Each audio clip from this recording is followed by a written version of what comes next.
today I'm going to be replacing the transmission filter and the fluid on a 2007 to 2011 Jeep Wrangler. Higher years may be basically the same, just a different gasket and a filter. So first thing you're going to do is on the bottom, you're going to have to remove the support bracket. I'm going to show you where that is under the car. And then you're going to have to remove this, the differential skid plate. You're going to have to remove that because you have to jack the engine up in order to get to the back bolts on the pan. So once you move those out of the way, you could just zip off the pan. Let me just show you. Okay, so now the pan, the bracket runs across there, and back there the exhaust is right here, but this big bracket has to come off. It doesn't have to come off, I'm sorry. You can reach around it.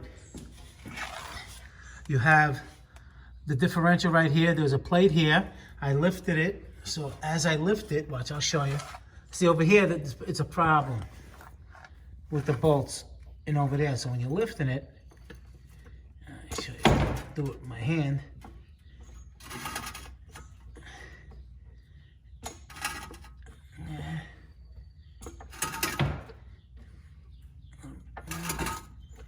little bit more, see? Now you can you lift it, all right? And now you can get to those back bolts. And put a big container underneath here, okay, to catch all the fluid. I use a container like this. You put it so it catches all the fluid, and what you do, you collect that fluid and you measure it. You put it in like an old antifreeze bottle or something like that, and you measure how much you took out. This way you put the exact amount in, and then once you start it up and you finalize your fluids, you're pretty much right in the zone. Instead of just like emptying it and not knowing how much you put in, or rely on how many quarts they say to put in. It's just easy to do this. As long as your level was fine when you first started this, then when you take all the fluid out and you put that new fluid in, you should be right pretty much where you started out. Like I said, just fine increments and you'll be done. All right, so I'll take the pan off and show you what it looks like. So just before you take all the bolts out, leave one on one side and one on the other side, halfway threaded in, so when you pry on the pan, it doesn't just fall down and splash everywhere. Pry it down until it starts leaking, and little by little release the bolts and drip everything in the pan. And don't turn the drain pan upside down, because you want to make sure, you want to look in there and see if there's any metal filings and light like specks. Very, very fine. Not a lot is normal. You're going to find something, but not chunks of metal or shavings and things like that. All right?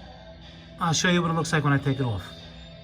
Okay, you see how it's draining? Actually, a little bit fell on the floor, but even with this big pan. And you wait till it mostly drains a little bit, and then when it stops, you take that, I have a center bolt over there. You unscrew it, let it drain more. Do the other side until you get it all down.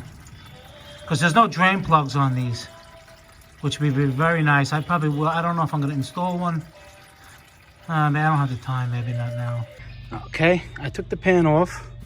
I put it out in the sun, and you can see the oil's a little dirty, but you see over here, you see this stuff on here? That's normal. Don't worry about that. You see the little metal filings. That's just normal wear on the transmission. That's normal. It can't be so much, and you can't see like silver shavings, like little curly pieces of aluminum, because that could be clutches. All right, and you inspect it and see if you see anything abnormal. I don't know. I know most of you guys won't know what abnormal is, but as long as you don't see any chunks, any shiny material, excessive anyway, you're good to go, especially if the transmission was running good. All right, I'm going to pull the filter off now. Make sure you clean this up. You clean the magnet. Make sure you put the magnet in the same spot. And you clean it all up. Clean all the gasket material up. And then you replace the filter. I'll show you the filter now. Okay, that there's 2 bolts. They're 25 millimeter torque. 25 Torques, T-Torques, one there and one on the other side, and it just pulls right down the oil filter. So after you make sure you have no leaks, and a quick tip, on the transmission pan, it comes with a rubber gasket. Don't use it. Don't use that gasket, because when you torque it, it's going to distort. A couple of times that happened to me, and you know, it's just, what you do is you just use a good quality gasket maker like Permatex, and you put a nice bead all the way around. You make sure all the rim on the transmission is nice and clean. You put it back up, and you put all your bolts on, you torque them, and you check for leaks after you do your transmission fluid.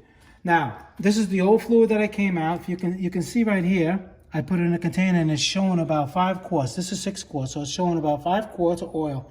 So I'll put that in as a minimum, and then check it.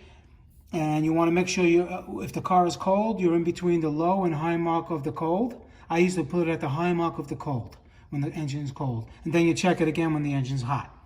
Okay? So that's what you do right now, and then I'll show you something else.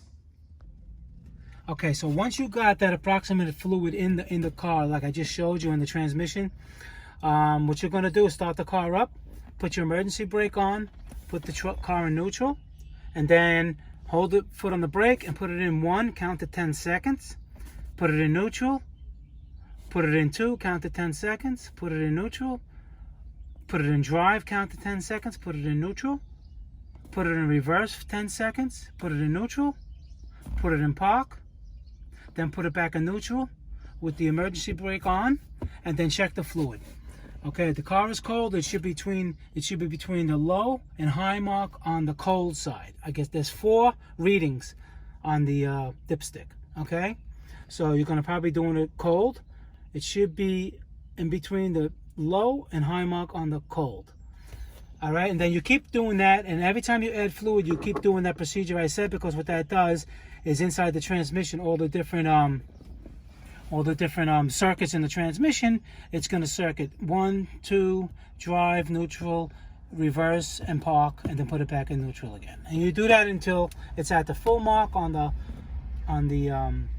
cold, full mark on the cold, and then you're good to go.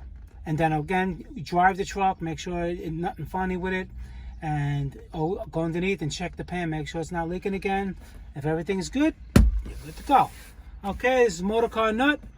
See you guys in the next video. Please subscribe. Any comments, leave them below, and I'll get back to you as soon as I can. Thank you.